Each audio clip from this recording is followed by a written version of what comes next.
આજનો જે વિષય છે ને એ થોડો હાયર ઓર્ડર થિંકિંગનો છે and it is very important topic.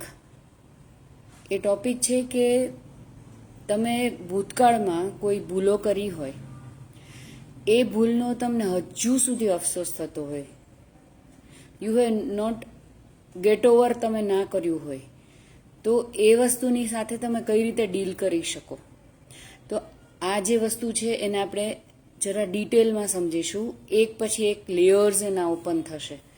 તો સપોઝ તમે પાસ્ટમાં કોઈ મિસ્ટેક કરી, બરાબર, અને અત્યારે you are into guilt or you are having regret for that. તમને એનો અફસોસ છે કે યુ આર એમ્બેરેસમેન્ટ છે તમને એ વસ્તુનું, તમને એ વસ્તુનો અફસોસ છે કે તમને એ વસ્તુની ગિલ્ટ છે હજુ સુધી, કે પછી તમને એવું થાય છે કે તમે કોઈ એક અપરાધ કરી નાખ્યો છે અને હજુ સુધી એ જે ડંખ જે છે ને એ તમારા હૃદયમાં હજુ સુધી છે. એટલે જ્યારે તમે ક્યારેક એકલા હોય ને, જનરલી તમે લોકોથી ઘેરાયેલા હો કે મોબાઈલમાં હો કે કંઈ કામ કરતા હોય ત્યારે તમને આ બધી વસ્તુઓ યાદ ના આવે. But when you are alone, જ્યારે તમે એકલા ક્યાંક બેઠા હોય ને શાંતિથી, તો એવે સમયે આજે તમારા સિક્રેટ પિટારા જે છે ને એ બધા આમ ઓપન થાય અને એના કારણે તમને હજુ સુધી આમ ફ્રીડમ ફીલ ના થતી હોય, તમને આમ બંધન જેવું લાગતું હોય અંદરથી. અને ઘણા લોકોને હૃદય ઉપર બહુ જ એ વસ્તુનો ભાર પણ હોય છે. તો હવે જે વસ્તુ માટે તમને એવું થયું હોય કે તમે કંઈક ભૂલ કરી નાખી છે લાઈફની, અને એમાં એના અલગ અલગ પાસાઓ કયા હોય કે એ વસ્તુ તમે કોઈકની સાથે શેર કરી હોય, તમે કોઈને એ વસ્તુ જણાવી હોય કે મારાથી આવી ભૂલ થઈ ગઈ, એવું તમે ક્યારેક જણાવ્યું હોય કોઈને, કે પછી તમે ના પણ જણાવ્યું હોય. જો તમે કોઈને કીધું જ ના હોય તો only you know that secret of life.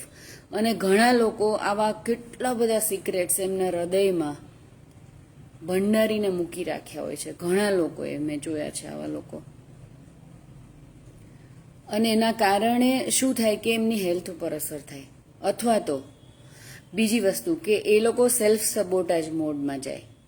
એને શું કહેવાય ગુજરાતીમાં આત્મપીડન, સેલ્ફ હાર્મ પણ કરે, બરાબર. તો જો તમને એવું લાગતું હોય કે મારે મારી લાઈફમાં કોઈ ભૂલ થઈ ગઈ છે, એ વસ્તુનો તમને અફસોસ છે, તમને હજુ સુધી તમે અપરાધની લાગણીથી અંદર પીડાવ છો, તમને એ વસ્તુની ગિલ્ટ છે, અને તમે એ વસ્તુ કોઈ સાથે શેર નથી કરી, એટલે જ્યારે તમે એકલા હો ને ત્યારે એ વસ્તુ તમારો પીછો છોડતી નથી. તમને આંખ બંધ કરો ને તો તમને એ ઇન્સિડન્ટ કે એ જે વસ્તુ બની હોય, ભલે ને વર્ષો પહેલાં બની હોય, તો પણ તમને આમ જાણે કે કાલે બની છે ને એવી આમ તાજી થઈને ઉભરીને આવે. ઘણા લોકોને તો ડ્રીમમાં પણ આવે આવી બધી વસ્તુઓ, કે જેમણે એમના હૃદયના કોઈ એક ખૂણામાં એને આમ ભંડારી અને સપ્રેસ કરી અને એ વસ્તુને એક બોક્સમાં મૂકી અને મૂકી દીધી છે સાઈડમાં. ઘણા લોકોને એટલે ઘણી અલગ અલગ વસ્તુઓના રિગ્રેટ હોઈ શકે. જો એમણે કોઈને દગો કર્યો હોય, કોઈ એમની નજીકની વ્યક્તિને દગો કર્યો હોય, કે પછી કોઈ વ્યક્તિ મરણ પથારીએ હોય અને તમે પહોંચી ના શક્યા હોય અને તમને એ વસ્તુનો અફસોસ થતો હોય. એટલે આવા ઘણા બધા કારણો હોઈ શકે. તો તમે પણ શાંતિથી ક્યારેક બેસો ને તો તમને પણ એ વસ્તુનો વિચાર આવશે કે તમે હજુ સુધી એ તમારી જે પાસ્ટની, ભૂતકાળની કોઈ એક ઘટના જે છે એને તમે ઓવરકમ નથી કરી શક્યા. અને એ એક વસ્તુ ક્યાંક ને ક્યાંક તમારા હેલ્થની અંદર રિફ્લેક્ટ થાય, કે પછી તમને તમારા હૃદય ઉપર આમ હેવીનેસ લાગે. તો આ કેસમાં શું કરી શકાય? તો એના 1, 2 અને 3 લેવલ છે. તો સૌથી પહેલું લેવલ સમજીએ કે જ્યારે તમારાથી જે વસ્તુને તમે અત્યારે મિસ્ટેક કહી રહ્યા છો, અત્યારે તમે ભૂલ તરીકે ગણી રહ્યા છો, અને જે વસ્તુનો તમને હજુ રિગ્રેટ છે, એ વસ્તુ જે તે ક્ષણે, જે સમયે એ વસ્તુ થઈ હતી ને, એ સમયે છે ને તમને એ વસ્તુ, તમે જે પણ ડિસિઝન લીધું હતું ને એ વસ્તુ તમને સાચી લાગી હતી એ સમયે. પાસ્ટમાં તો એ વસ્તુ તમને સાચી લાગી હતી એટલા માટે જ તમે એ વસ્તુ કરેલી. બરાબર? તો પ્લીઝ અન્ડરસ્ટેન્ડ. આજનો જે ટોપિક છે ને એકદમ હાયર લેવલ થિંકિંગનો છે. એટલે ધીરે ધીરે ધીરે ધીરે એક એક લેયર્સ એના ઓપન થશે. હવે તમને જે વસ્તુ મિસ્ટેક અત્યારે લાગે છે, કે જે વસ્તુનું તમને અત્યારે રિગ્રેટ છે, કે જે વસ્તુનું તમને અત્યારે ગિલ્ટમાં છો તમે, કે અત્યારે અફસોસ છે, જેના કારણે તમે તમારી જાતને પનિશ કરી રહ્યા છો, કે તમે સેલ્ફ હાર્મ કરી રહ્યા છો, કે તમે સેલ્ફ સબોટાજ કે આત્મપીડન કરી રહ્યા છો, તો પહેલી વસ્તુ કે જ્યારે પાસ્ટમાં એ ઘટના બની હતી ને એ સમયે તો તમને જે યોગ્ય લાગેલું એ જ તમે કરેલું, પણ તમને મિસ્ટેક તો આટલા સમય પછી એવું લાગે છે કે તમે એ મિસ્ટેક કરી છે. પણ at that point of time you had all the valid reasons to behave like that. તમારી પાસે ત્યારે તો દરેક વેલિડ રીઝન હતા. એ જે તે સમયે એ વસ્તુ જે તમે તે કરેલી એ વસ્તુ માટેના તમારી પાસે એ વસ્તુ કરવા માટેના દરેક વેલિડ રીઝન્સ હતા. તો એ આપણે સમજીએ પહેલી વસ્તુ તો. બરાબર? બીજી વસ્તુ, જો તમારી લાઈફમાં તમને જે વસ્તુનો અત્યારે રિગ્રેટ છે ને ગિલ્ટ છે કે અફસોસ છે, એ ઘટના કે એ મિસ્ટેક તમારાથી પાસ્ટમાં જો એ નહીં ના થઈ હોત ને તો અત્યારે તમે જે છો ને એ વ્યક્તિ ના બની શક્યા હોત. કારણ કે એ ઘટનાના અનુભવને કારણે તમે જે સમજણ શક્તિ ડેવલપ કરી, તમને જે લર્નિંગ મળ્યું, એના કારણે તમે અત્યારે આ મોમેન્ટમાં જેવા છો ને એવા છો. એ વસ્તુને કારણે તમને જે સમજણ શક્તિ અને આ જે વિઝડમ મળ્યું છે ને એ ઘટના થવાના કારણે મળ્યું છે. તો આ વસ્તુને પ્લીઝ તમે સમજજો. પહેલાં તો આ ઘટના જે છે પાસ્ટની તમારી જે વસ્તુ માટે તમને અફસોસ છે કે રિગ્રેટ છે, બરાબર? તો એ વસ્તુનું તમને લર્નિંગ, એ જે પણ ઘટના બનેલી અને તમે જે તે સમયે જે પણ બિહેવ કરેલું કે જે બી કોઈને બોલ્યા હશો, એ ઘટના જો ના બની હોત ને તો તમે અત્યારે જેવા છો ને એવા ના હોઈ શકત. કારણ કે આ જે સમજણ શક્તિ, આ જે વિઝડમ જે છે એ આવ્યું એ એના કારણે જ આવ્યું છે. નાવ થર્ડ થિંગ, તમે સમજજો, આપણે એક પછી એક લેવલ પર જઈ રહ્યા છીએ. નાવ ધ થર્ડ થિંગ કે તમે છે ને એ જે અંદર એ તમારો જે અફસોસ જે છે તમે અંદર હૃદયના એક ખૂણામાં ધરબીને મૂકી રાખ્યો છે ને એને તમે ક્યારેક જાતે ખોલજો. You go through that event virtually. તમે ઘટના યાદ કરજો, યુ પ્રોસેસ દેટ. એ વસ્તુને તમે પ્રોસેસ કરજો. When you will process you will be able two acknowledge that. તમે એ વસ્તુને સ્વીકારી શકશો. અને જ્યારે તમે એ વસ્તુને સ્વીકારશો ને ત્યારે તમને ફ્રીડમ મળશે.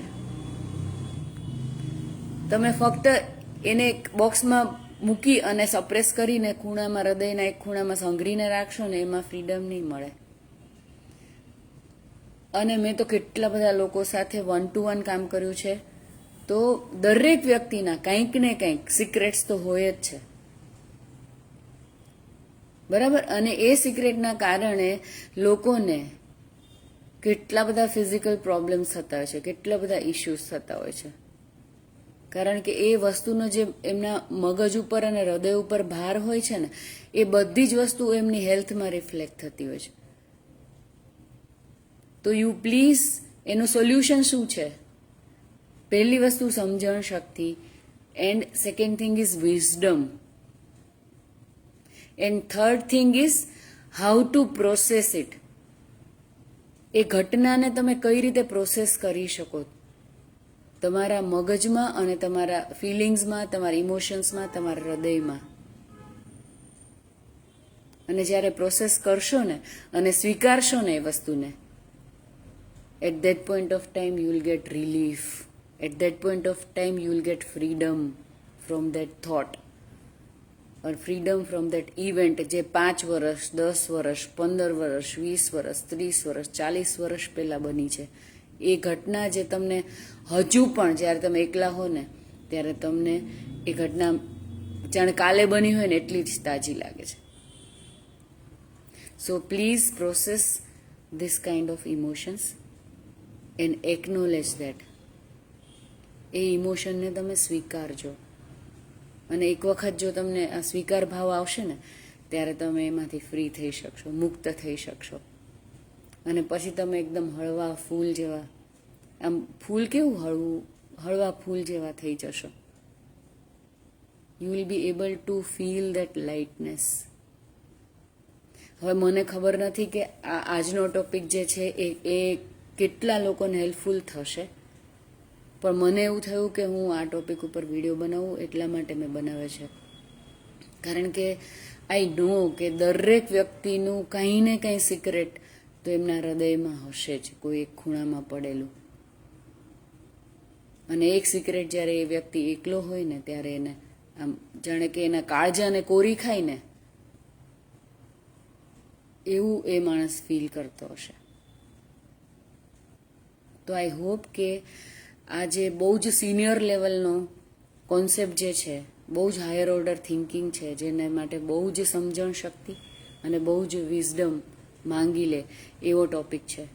તો આઈ હોપ કે તમને બધાને આની અંદરથી કંઈક ને કંઈક ઇન્સાઇટ મળશે, અને you will be able to deal with your past mistakes, your past regrets, your past guilts. આજના દિવસ માટે આટલું જ, અને thank you so much for listening to me. Thank you for your time and focus. ફરી મળીશું. આવજો.